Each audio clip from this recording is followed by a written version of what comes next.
மாண்புமிகு தமிழ்நாடு முதலமைச்சர் அவர்களால் சென்னை பெருநகர் குடிநீர் வழங்கல் மற்றும் கழிவு நீரகற்று வாரியம் சார்பில் சென்னை குடிநீர் வாரிய தலைமை அலுவலகத்தில் புவியிடஞ்சார்ந்த தகவல் அமைப்பு மேலாண்மை மையம் மாதவரம் பகுதிக்குட்பட்ட எம்ஜிஆர் நகர் பகுதிக்கு ஒருங்கிணைந்த குடிநீர் வழங்கல் திட்டம், சின்னச்சேக்காடு பகுதிக்கான விரிவான பாதாள சாக்கடை திட்டம், சென்னை நதிகள் மறுசீரமைப்பு அறக்கட்டளையின் கீழ் கூவம் ஆற்றின் கரையோரம் எழும்பூர் லேக்ஸ் கார்டனில் நாளொன்றுக்கும் 10 மில்லியன் லிட்டர் சுத்திகரிப்பு திறன் கொண்ட 3ஆம் நிலை கழிவு நீர் சுத்திகரிப்பு நிலையம், நெசப்பாக்கத்தில் நாளொன்றுக்கும் 54 மில்லியன் லிட்டர் மற்றும் 40 மில்லியன் லிட்டர் சுத்திகரிப்பு திறன் கொண்ட கழிவு நீர் சுத்திகரிப்பு நிலையங்கள் புதுப்பித்தல், புனரமைத்தல் மற்றும் மேம்படுத்தும் பணிகள், நெற்குன்றம் பகுதியில் ஜானகிராமன் காலனியில் பாதாள சாக்கடை திட்டம், மணப்பாக்கம் பகுதியில் பெல் நகர் மற்றும் பிள்ளையார் கோவில் தெருக்களில் பாதாள சாக்கடை திட்டம், திருப்பெரும்புதூர் சிறப்பு நிலை பேரூராட்சிக்கான விரிவான பாதாள சாக்கடை திட்டம்,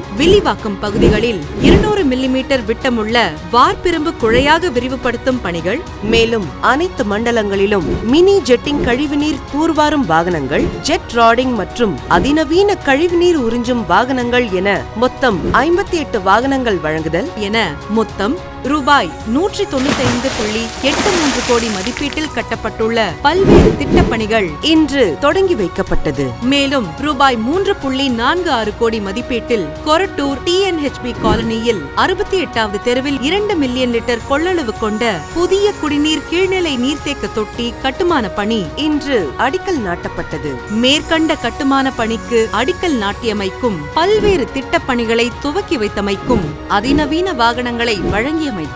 மாண்புமிகு தமிழ்நாடு முதலமைச்சர் அவர்களுக்கு நெஞ்சார்ந்த நன்றி.